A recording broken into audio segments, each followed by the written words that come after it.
pagi rekan-rekan semua. Terima kasih sudah hadir di sosialisasi budaya positif yang akan saya sampaikan pagi hari ini.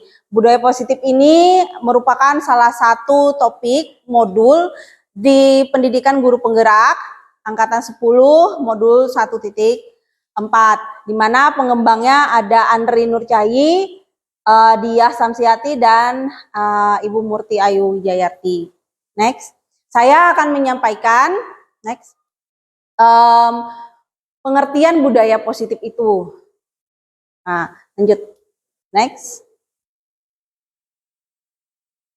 Nah, disiplin positif itu berhubungan dengan nilai-nilai kebajikan universal. Mungkin kita semua sudah tahu kebajikan itu apa ya. Berarti kebajikan itu adalah hal-hal baik. Hal-hal yang sudah sepantasnya kita kembangkan, namun ini secara menyeluruh. Jadi kita sebagai guru itu selalu menanamkan hal-hal baik kepada peserta didik kita yang dimulai dari diri kita sendiri. Next. Nah, yang pertama kita perubahan paradigma dulu ya Bapak Ibu. Mungkin silahkan kita sama-sama memikirkan, tidak usah menulis ya. Bapak Ibu temannya mungkin sebelah boleh skip ya. Skip, next ya. Soalnya ini contohnya gini. Bapak misalnya dengan Pak Nenang, Pak. Saling dua begini, Pak. Nah, seperti ini. Saling kepal, Pak. Bapak mencoba membuka punya penenang, kepalan penenang, atau penenang dulu nih. Nah, penenang coba buka. Sekuatnya, dengan cara apapun, sampai Pak Samur mau membuka gitu. Iya, boleh. Nah, iya, dari sini saya tanya ke Pak Samur, kenapa membuka kepalan tangannya? Sakit. Pak Nenang kenapa melakukan itu? Supaya dibuka. Iya. Nah, itulah yang akan kita lakukan ke depannya. Ada hal yang membuat kita bersikeras ya Pak ya, untuk melepaskan sesuatu yang orang lain tidak mau lepaskan. Gitu. Jadi dari sini perubahan kita. Next.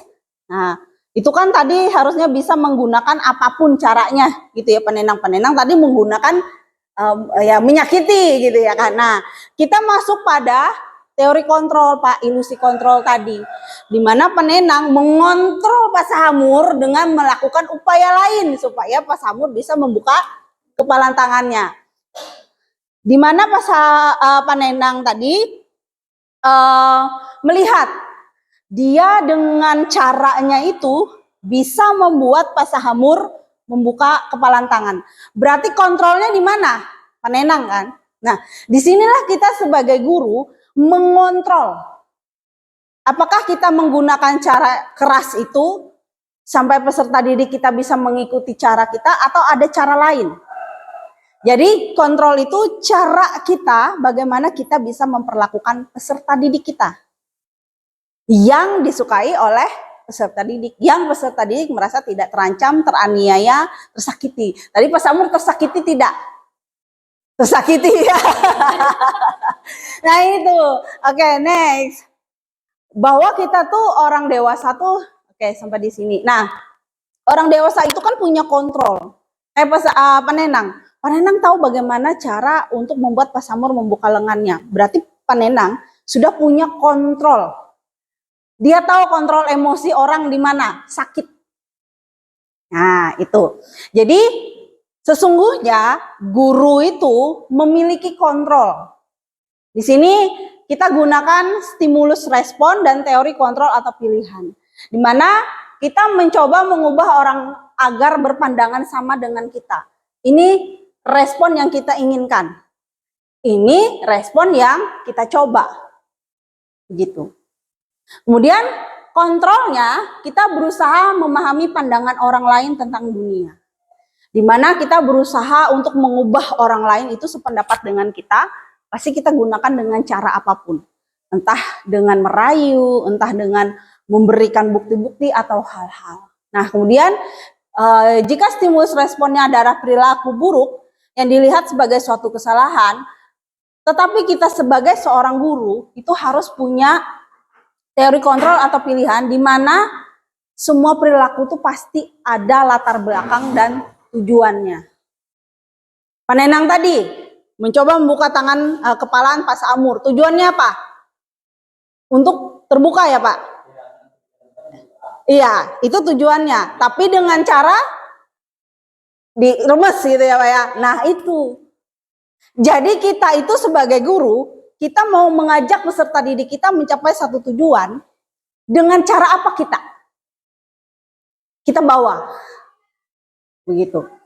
Nah, jika stimulus respon orang lain bisa mengontrol saya, hal yang utama dari seorang guru adalah pertama, kita menanamkan diri bahwa yang bisa mengontrol diri kita hanya diri kita sendiri. Sama dengan peserta didik kita. Pak Samur tadi bisa dikontrol nggak sebenarnya? Tidak ya. Tidak. Kenapa tidak? Yang mengontrol Pak Samur diri Pak Samur. Apa? Rasa sakit. Ya kan? Walaupun Pak Nenang itu bersikeras meremas tangan Pak Samur, kalau Pak Samur bisa menahan diri, oke, nggak apa-apa saya sakit, yang penting kepalan tidak terbuka. Tidak akan terbuka kepalan itu. Bukan begitu Pak Samur? Ya kan? Nah, jadi yang bisa mengontrol diri kita adalah kita sendiri. Saya bisa mengontrol orang lain, Anda tidak bisa mengontrol orang lain. Sebenarnya begitu. Kita guru tuh sebenarnya tidak bisa mengontrol peserta didik kita. Yang kita bisa lakukan adalah mengajak, memfasilitasi, memberikan mereka pengalaman-pengalaman yang lebih nyata lagi. Jadi mereka punya pilihan. Dan mereka memiliki sesuatu dalam diri mereka bahwa setiap ada permasalahan adalah win-win solution.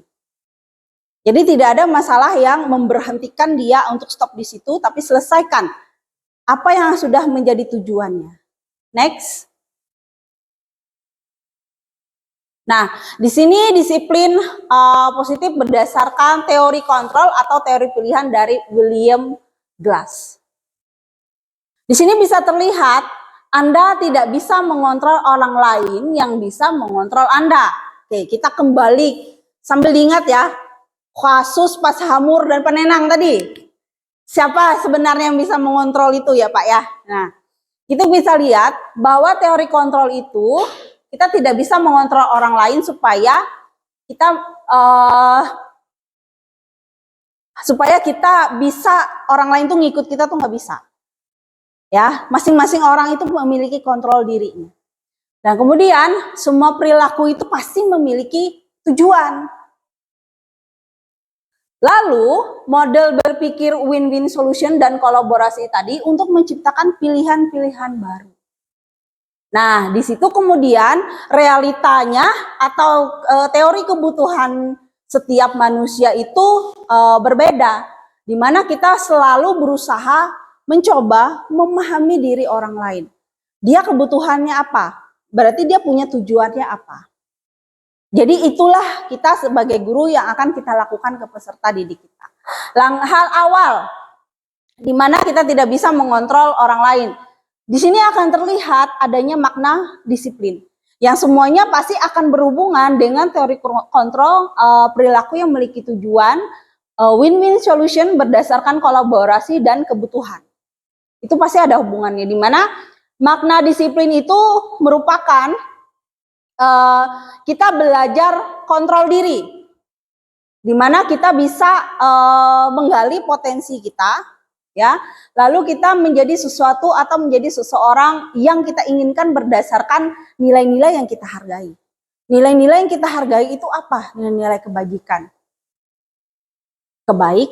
pastikan, kebersamaan. Nah, semuanya hal-hal kebaikan atau hal-hal positif itulah yang menjadi kontrol diri dan menjadi hal yang menjadi tujuan utama kita. Jadi kita disiplin nih. Disiplinnya apa? Mengontrol diri. Tadi misalkan seperti saya bayangkan tadi ya, Pak Samur, kalau dia mempertahankan diri, saya tidak akan membuka kepalan tangan saya. Apapun itu kesakitan yang dirasakan, apapun itu rayuan yang dia terima, dia akan enyahkan, dia mengontrol dirinya, rasa sakit itu hanya sebentar. Pasti tidak akan terbuka. Jadi itulah kita sebagai guru, kita menanamkan kepada peserta didik kita bahwa ada disiplin untuk pencapaian sebuah tujuan.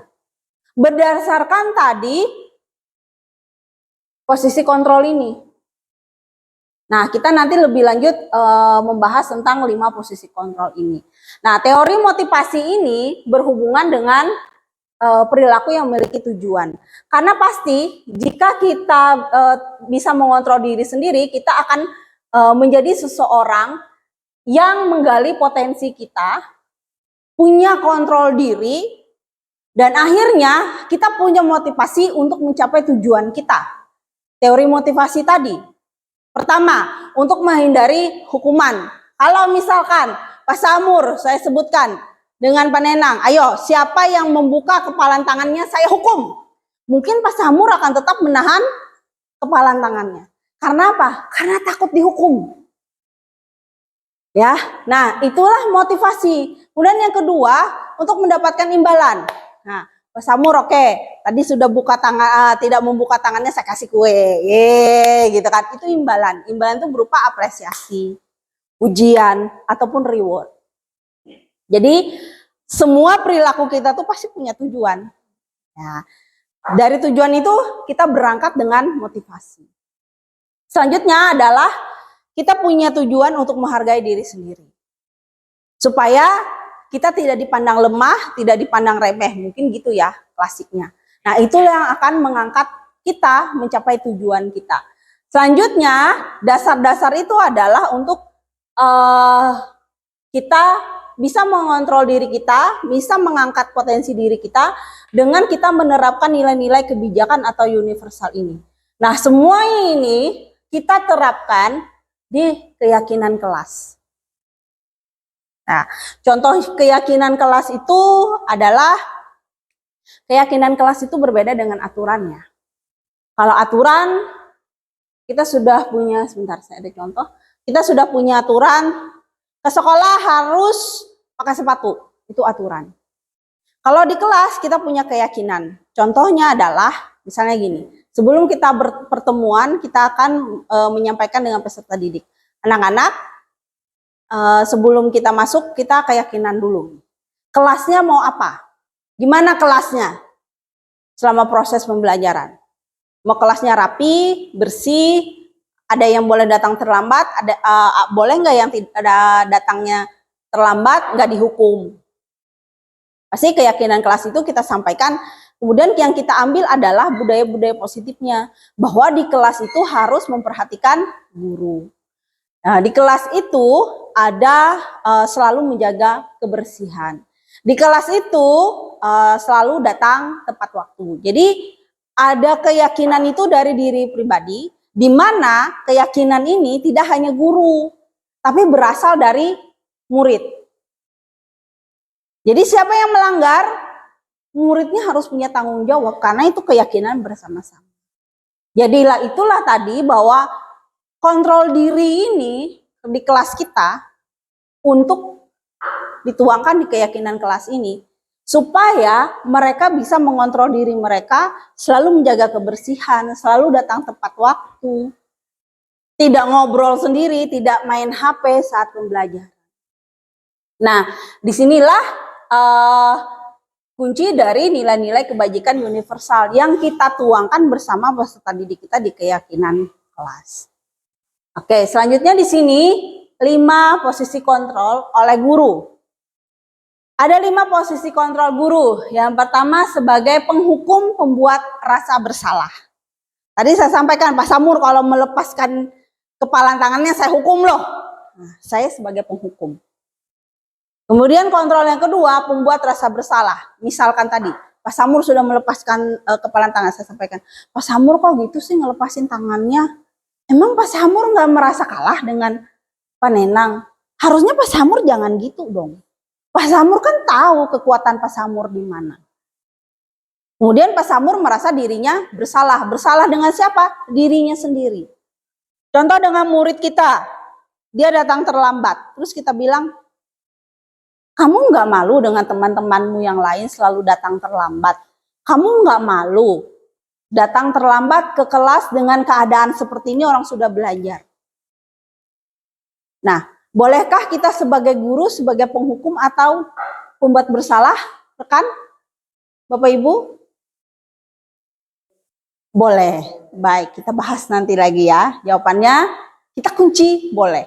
Selanjutnya, yang kedua, untuk mendapatkan imbalan itu ada proses langkah posisi kontrol, yaitu sebagai teman dan sebagai pemantau. Contoh sebagai teman,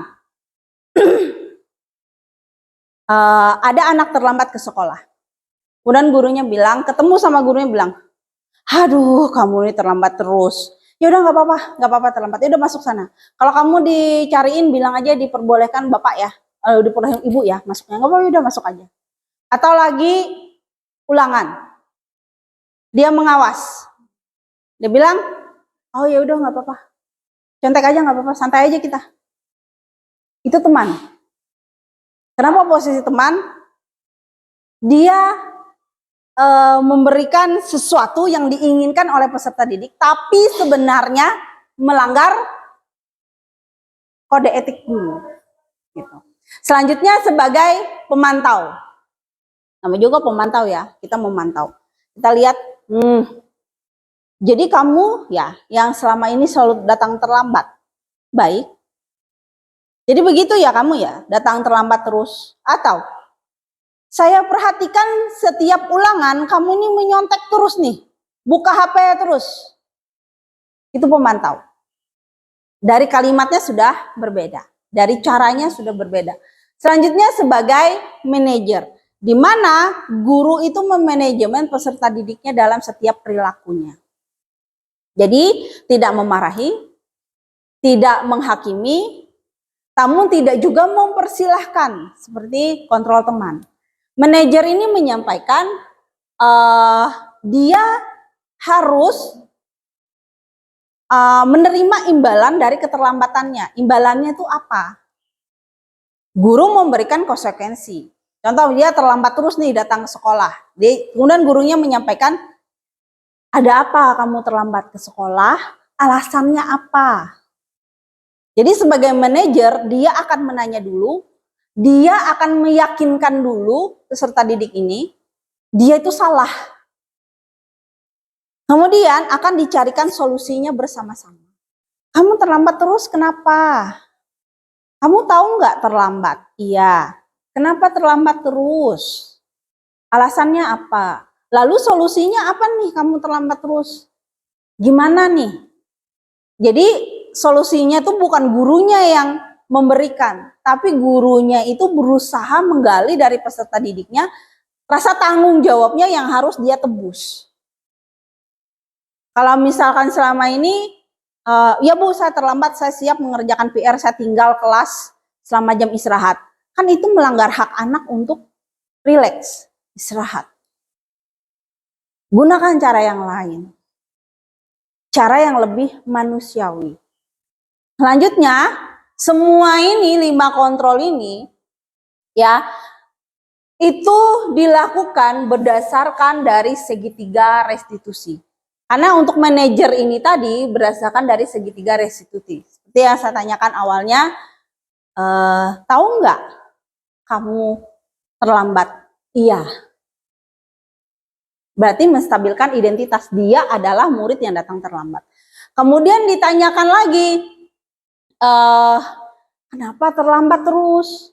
Ada apa alasannya? Mungkin ada alasan kan, karena tiap orang itu pasti punya kebutuhan. Tiap orang itu pasti punya latar belakang, ada tujuannya. Ya tanyalah. Kita tanya, kenapa? Ada apa? Lalu di sini menanyakan keyakinan adalah bagaimana solusinya. Kamu datang terlambat terus nih. Solusinya gimana? Lalu ke depannya kamu terlambat lagi nggak kalau sudah dengan solusi ini? Tujuan kita supaya anak ini memperbaiki sikap keterlambatannya supaya tidak terlambat lagi ke sekolah. Nah, dari itu setiap orang itu mempunyai kebutuhan dasar manusia yang berbeda-beda. Karena itulah untuk ini kita melaksanakan sebagai manajer menggunakan segitiga restitusi sebagai dasarnya, di mana setiap orang itu, setiap anak itu punya kebutuhan yang berbeda-beda. Dia mungkin terlambat berangkat ke sekolah karena dia harus bekerja. Dia kerja dulu untuk bertahan hidup. Kemudian untuk penguasaan, misalkan tadi dia dihukum ya, kayak Panenang tadi ya. Dia memaksa Pak Sahamur. Nah, sampai Pak Sahamur itu membuka kepalan tangannya, itu adalah kebutuhan mereka berdua berbeda. Panenang kebutuhannya untuk menguasai supaya dia bisa menang. Gitu ya, win tadi. Wah, I have to win, saya harus menang. Kemudian Pak Samur melepaskan itu karena dia tidak mau merasa sakit. Sudah saya ngalah. Nah, seharusnya sebenarnya ada win-win solution.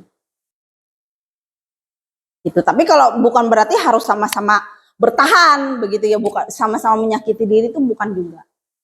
Ada percakapan. Tadi yang dilakukan jalan tengah, saya remas tangannya kata Panenang. Nah, jalan tengahnya inilah yang kita lakukan. Jangan, kalau bisa jangan menggunakan kekerasan. Ada hal lain. Penguasaan. Kasih sayang dan rasa diterima ini adalah kebutuhan dasar dari anak-anak kita, peserta didik kita. Perhatian. Kenapa dia berperilaku negatif? Pasti itu ada kebutuhan lain di dirinya. Yang sering kita lihat, yang sering kita tangkap pertama kali adalah perhatian atau rasa kasih sayang dan rasa diterima. Dihargai, dihormati. Itu yang kita tangkap terlebih dahulu. Lalu kemudian kebutuhan lainnya adalah kesenangan dan kebebasan. Nah, inilah makanya 5 kebutuhan dasar manusia ini yang harus kita gali dulu. Di sini kita validasi dulu kebutuhannya apa, kenapa ya, kenapa dia begitu, apa dasarnya. Baru setelah dia menyadari dirinya itu butuh apa di sini, baru kita bersama beranjak ke menanyakan keyakinan dia, mau dirubah tidak, mau diperbaikin tidak, terus ke depannya gimana, mau tetap aja lanjut atau udah gitu kan. Oke, next. Lanjut. Nah, ini ada nilai-nilai kebajikan universal. Di mana nilai kebajikan itu merupakan suatu sikap positif yang ada di diri manusia untuk mencapai suatu tujuan yang mulia. Gitu. Nah, setiap perilaku perbuatan itu berdasarkan nilai-nilai tersebut. Nah, nilai-nilai kebajikan ini bersifat universal. Di mana itu tidak berdasarkan agama, tidak berdasarkan suku, tidak berdasarkan hal-hal tertentu. Jadi universal, sama. Nah, adapun nilai-nilai tersebut merupakan sebuah motivasi. Jadi yang kita sampaikan tadi ya, tujuannya dia apa? Berarti itulah motivasinya. Nah, nilai-nilai kebajikan itu yang kita pahami di Indonesia berdasarkan profil pelajar Pancasila.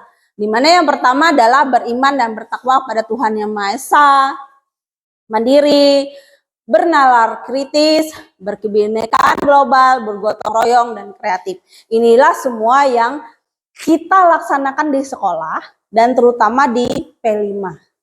Ini yang kita kembangkan, kita tingkatkan karakter positif kepada peserta didik kita. Next.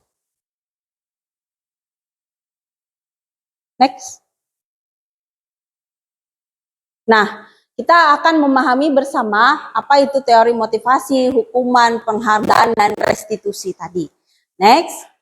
Motivasi itu merupakan sebuah dasar utama pijakan untuk perilaku atau tujuan hidup manusia.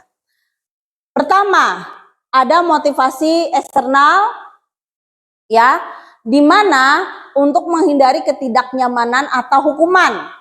Nah, itu selalu ada pertanyaan dalam diri kita. Kalau saya melakukannya, saya dihukum apa tidak? Itu ya. Itu motivasi eksternal. Kenapa? Karena ada orang yang menghukum kita, aturan itu dari orang, bukan dari diri kita. Selanjutnya, untuk mendapatkan imbalan dari orang lain. Nah, atau dari sekolah, saya harus ranking supaya saya dapat hadiah. Nah, itu sebuah motivasi eksternal.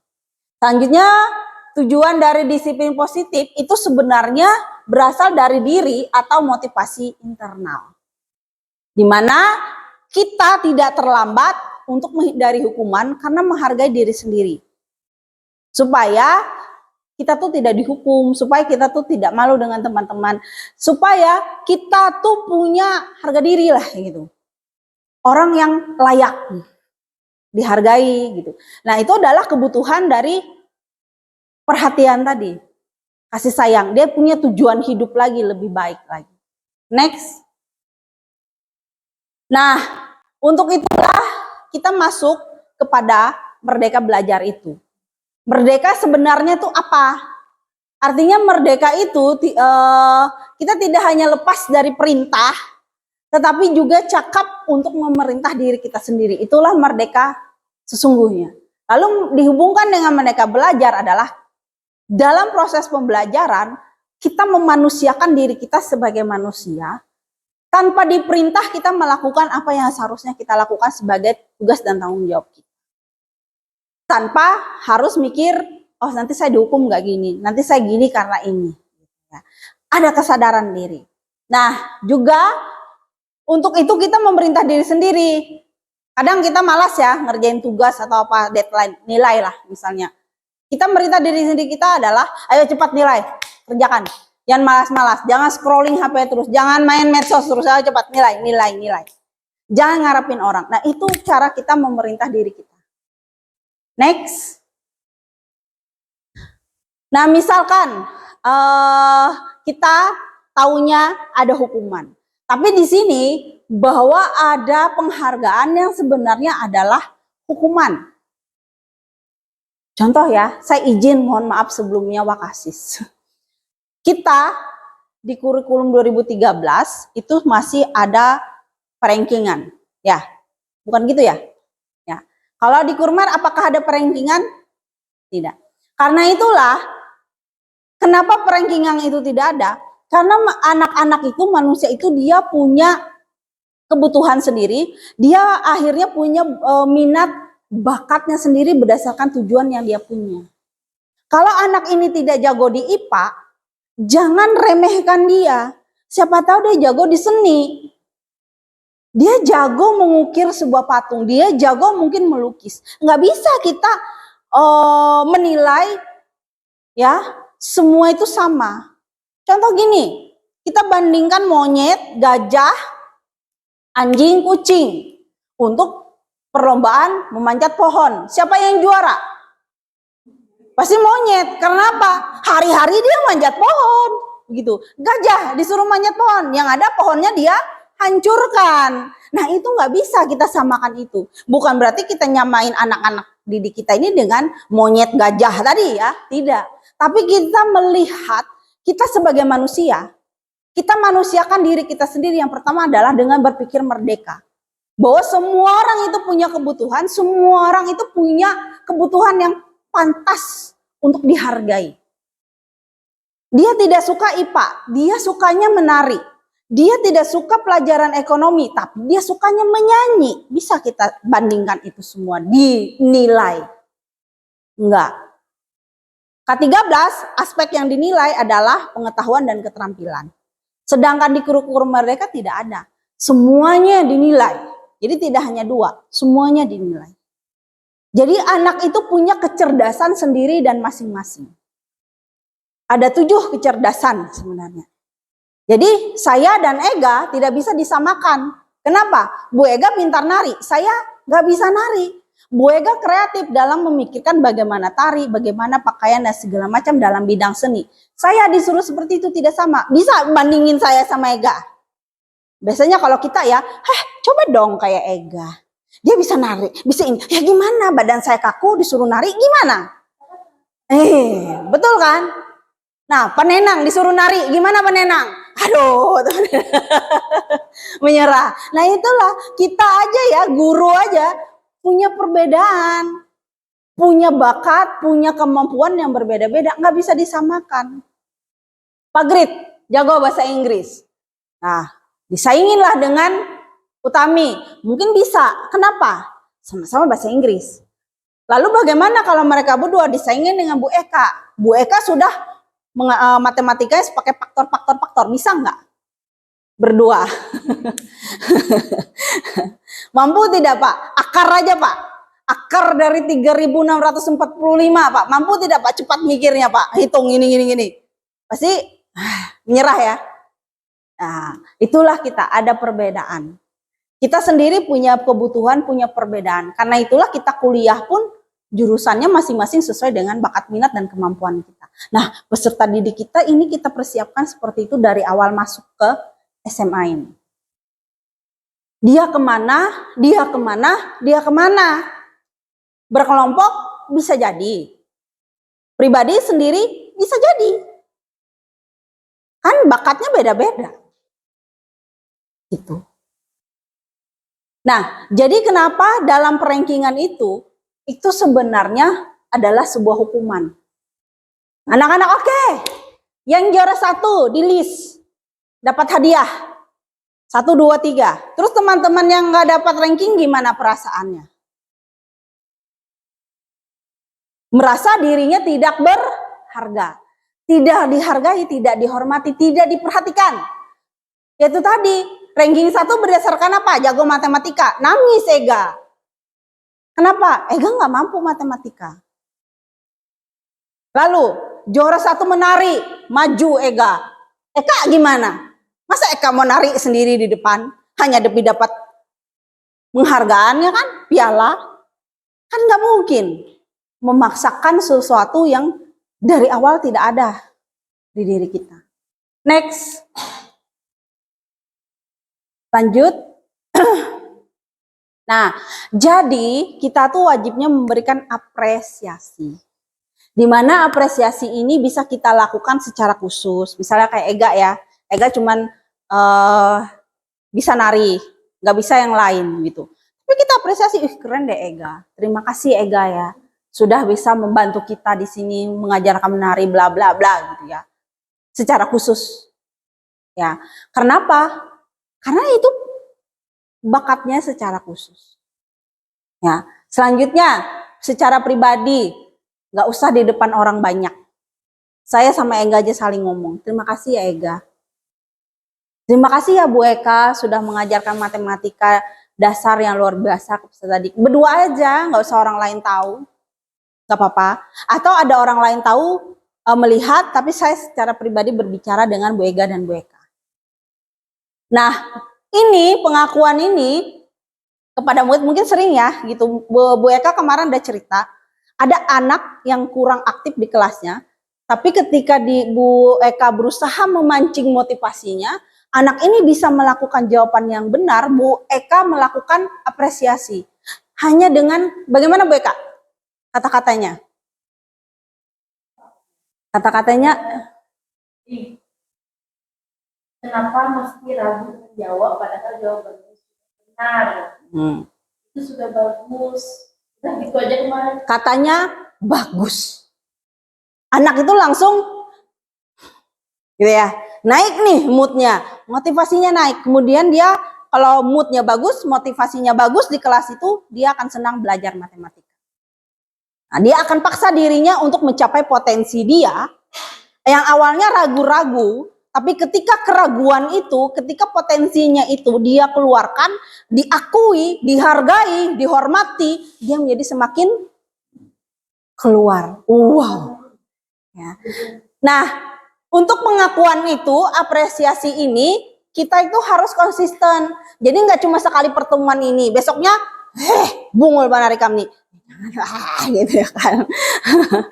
Apresiasi terus. Kalau jawabannya kurang tepat, iya, keren, jawabannya bagus, namun masih kurang tepat. Kita pakai kata-kata bagus dulu, baru kemudian kata-kata yang meyakinkan bahwa jawabannya belum tepat. Jangan negatif dulu, baru kata positif. Positif dulu lah, gitu. Baru negatif. Nah, kita pun saat memberikan apresiasi ini, kita harus fokus pada proses pembelajarannya. Proses saat kejadian itu.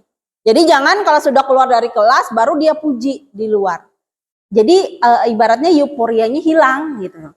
Kalau di kelas kan dia kayak, oh ya saya dihargai di kelas ini gitu. Saya dihargai di kelas Ibu Eka. Oke lah gitu. Motivasi nambah nih. +1 nih gitu. Jadi besok Bu Eka masuk lagi saya semangat gitu. Itu yang kita cari, peserta didik kita semangat di kelas kita. Bagaimana kalau peserta didik kita cuma loyo, diem gitu kan. Nah, next. Selanjutnya kita lihat di sini contoh-contoh pengakuan atau apresiasi dari kebajikan itu. Yang pertama, pembuka ya. Nah, ini nilai kebajikannya, ini situasinya. Ini contohnya saat mereka membantu temannya melaksanakan tugas kelompok. Kita melihat di sini kepedulian dari anak ini membantu temannya, dan kita pun tunjukkan perilaku kita peduli kepada dia, gitu. Karena yang dia inginkan adalah orang lain menghargai apa yang sudah dia lakukan. Simpel sih. Misalnya dia bantu temannya ngerjain tugas, Bu, saya bantuin A. Oh iya, nggak apa-apa, bantu aja, bagus ya. Ih, kamu baik hati sekali ya bantu temanmu. Udah gitu aja, sebenarnya sudah melayang-layang gitu. Sudah berkupu-kupu perutnya gitu. Sudah senang. Kita aja rasanya ya, oh iya, bagus sekali, keren loh. Kamu sudah bantu orang, ih kamu baik hati banget. Rendah hati banget. Itu kita sudah bikin senang. Next. Ini bisa dilihat ya Bapak Ibu, tindakan guru itu apakah hukuman atau konsekuensi, karena hukuman dan konsekuensi itu berbeda. Di sini misalnya anak itu terlambat, dia diminta untuk mencatat kalimat saya tidak akan terlambat lagi 100 kalimat di kelas di bukunya. Apakah ini masuk hukuman? Kemudian ketika ada anak ini terlambat ke sekolah, dia diminta untuk lari keliling lapangan basket. Apakah ini hukuman atau konsekuensi? Nah, ini merupakan hukuman, tapi juga konsekuensi jika dia terlambat di mata pelajaran PJOK. Nah, kalau di PJOK boleh, asal dia di lapangan. Kecuali kalau dia lagi teori di ruang kelas, diminta lari. Karena untuk PJOK ada hal tersendiri. Kak, mati. Oke, next.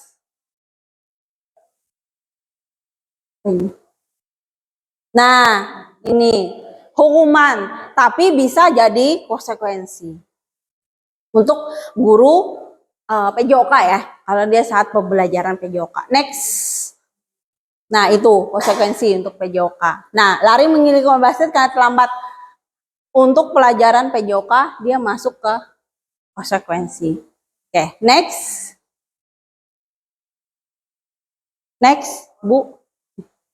Nah, apa itu restitusi? Restitusi itu merupakan suatu proses untuk menciptakan kondisi bagi murid untuk memperbaiki kesalahan mereka. Nah, itu tadi kita gunakan segitiga restitusi tadi. Kita minta mereka menstabilkan identitasnya, mereka bersalah. Kemudian kedua, kita validasi kenapa dia melakukan hal itu. Pasti punya sebab gitu. Lalu selanjutnya kita ajak dia untuk berpikir solusinya. Solusi untuk memperbaiki keadaan ini sekarang yang sudah terjadi dan ke depannya. Selanjutnya next. Nah, di sini kita lihat ada identitas gagal, ada identitas sukses. Di mana identitas gagal itu berupa hukuman dan identitas sukses itu merupakan sebuah konsekuensi dan restitusi. Nah, kenapa di sini bisa terlihat yang negatifnya ini hukuman? Bisa dilihat ya. Nah, di sini netral berdasarkan konsekuensi. Karena konsekuensi tadi, dia bersalah, dia melakukan konsekuensi akibat kesalahannya.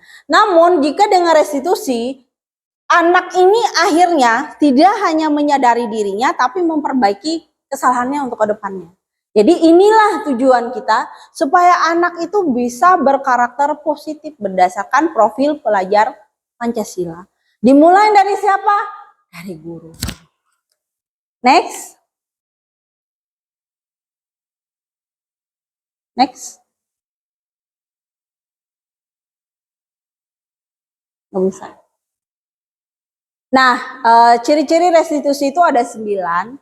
Yang pertama, kita yang bersalah itu tidak memperbaiki kesalahan gitu ya. Yang bersalah ini bukan untuk menebus kesalahannya, namun belajar dari kesalahannya. Itu tadi, dia salah, dia menyadari kesalahannya, kenapa alasannya, dan kedepannya gimana, mau memperbaiki enggak. Mau move on nggak? Gitu. Dan kedua, untuk memperbaiki hubungan. Hubungan dengan siapa? Kalau murid terlambat, dia akan memperbaiki hubungannya dengan guru, dengan seluruh teman-temannya. Ketiga, restitusi itu merupakan sebuah tawaran, bukan paksaan.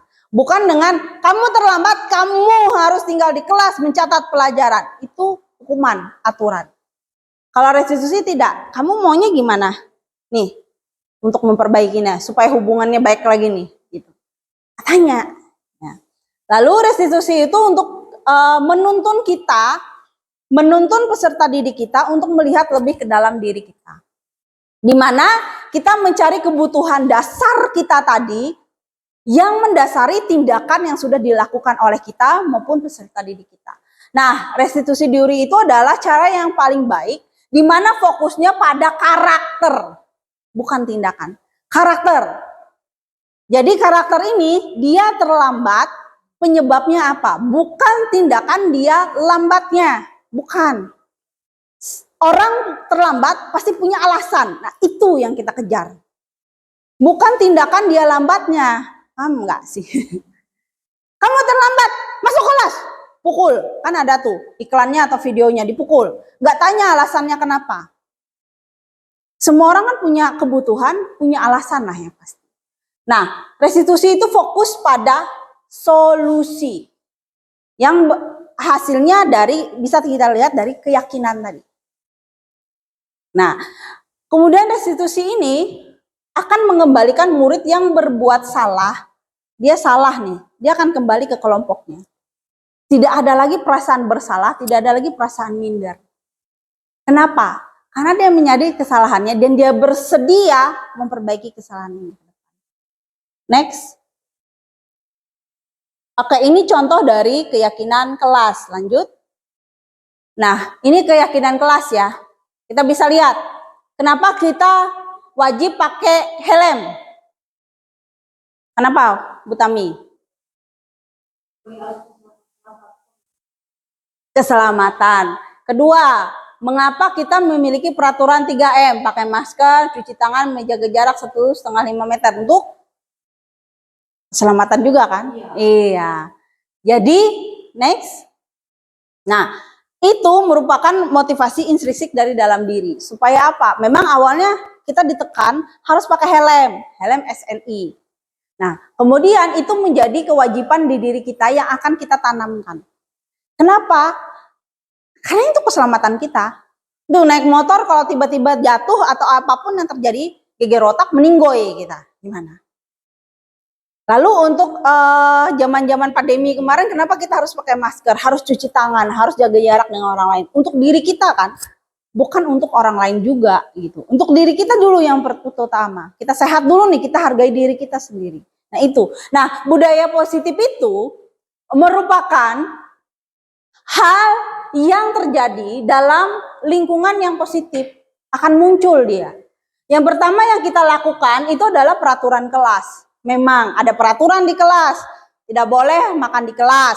Keyakinan kelasnya kita berangkat dari situ. Kenapa tidak boleh makan di kelas? Supaya kelasnya bersih, tidak berisik, fokus dalam pembelajaran. Akhirnya dari peraturan kelas yang berangkat ke keyakinan kelas, masuk ke dalam diri pribadi anak-anak, akan menciptakan lingkungan yang positif. Keluar dia dari kelas itu menjadi sebuah budaya dia yang dia bawa dari kelas, keluar dari kelasnya sebagai hal yang baik. Karakternya di situ akhirnya terlihat. Next. Nah, ini contoh kesepakatan kelas. Ya. Di mana menurut Bapak Ibu yang merupakan keyakinan kelas?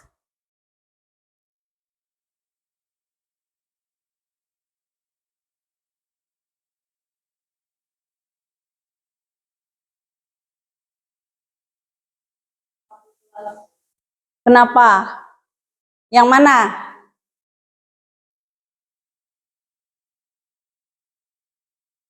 Next. Yang ini ya.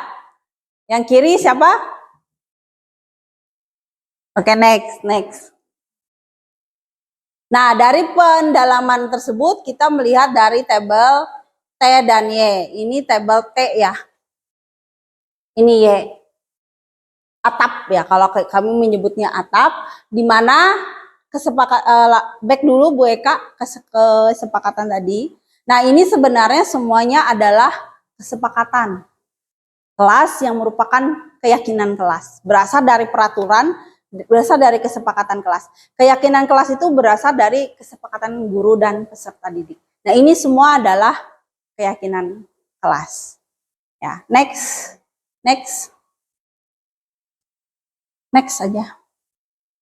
Nah, di sini kita lihat peraturan dan keyakinan kelas. Jadi, keyakinan kelas itu harus dalam kata-kata yang positif. Misalnya peraturan, selalu kembalikan buku ke tempatnya. Keyakinan kelasnya contohnya adalah selesai membaca, buku dikembalikan ke tempatnya kembali. Nah, itu keyakinan kelas. Bila peraturan dilarang mengganggu orang lain, keyakinan kelasnya gimana? Kira-kira Ibu Bapak? Menjaga ketertiban. Nah, itu contohnya. Misalnya hadir di sekolah 15 menit sebelum pembelajaran di rumah. Keyakinan kelas itu adalah hadir. Iya betul. Jadi keyakinan kelas itu sebagai disiplin diri ya. Saya harus hadir di sekolah pukul 6.30. Karena pukul 7 pembelajaran dimulai. Gitulah Pak kira-kira. Jadi di diri kita sudah menanamkan pola disiplin positif. Silakan next. Next terus sampai habis.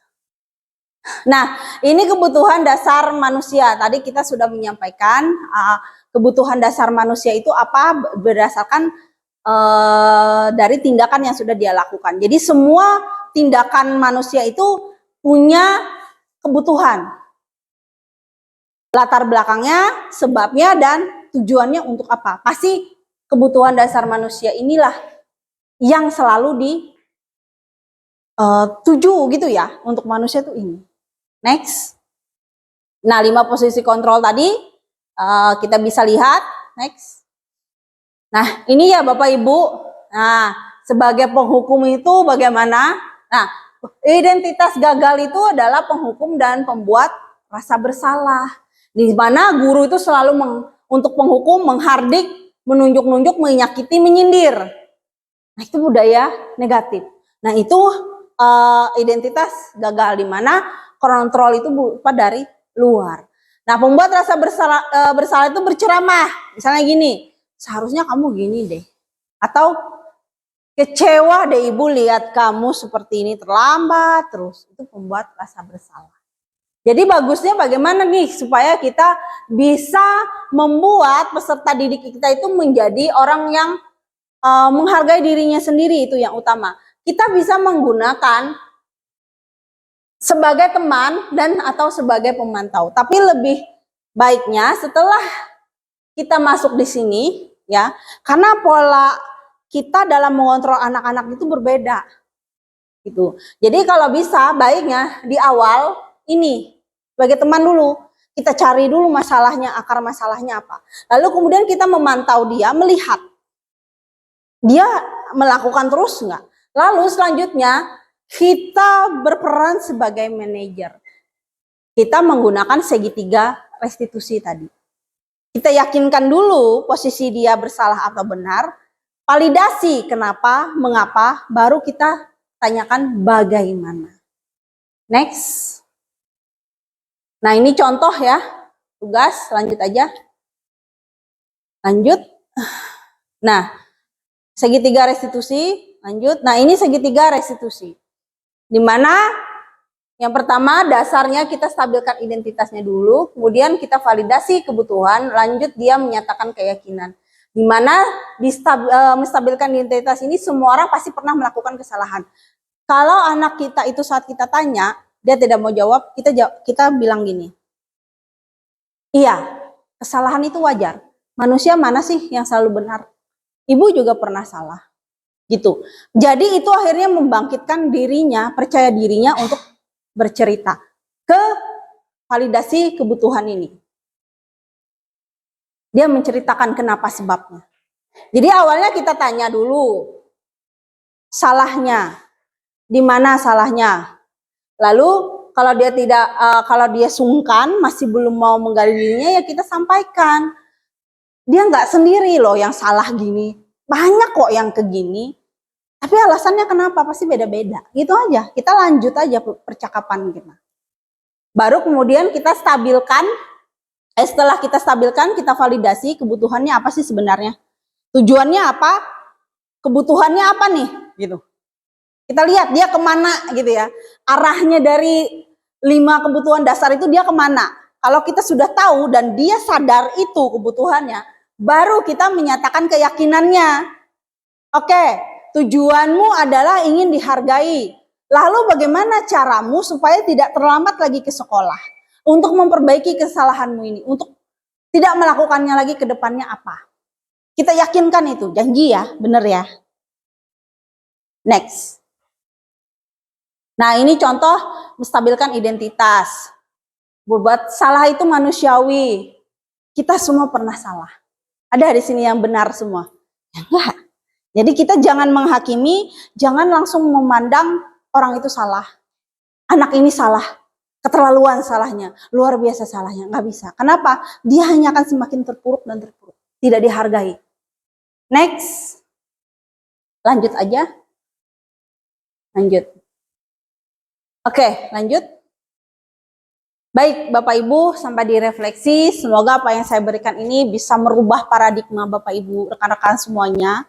Bagaimana kita sebagai guru itu membawa budaya positif di sekolah kita. Yang pertama, dari diri kita sendiri yang utama, karakter kita yang dirubah ya. Itu yang pertama. Yang kedua, kita membawa budaya positif itu akhirnya keluar kepada peserta didik kita. Sehingga dalam sekolah kita ini semuanya kita melaksanakan budaya positif dan tujuan dari pendidikan yang sebenarnya memanusiakan manusia itu tercipta dengan baik. Demikian.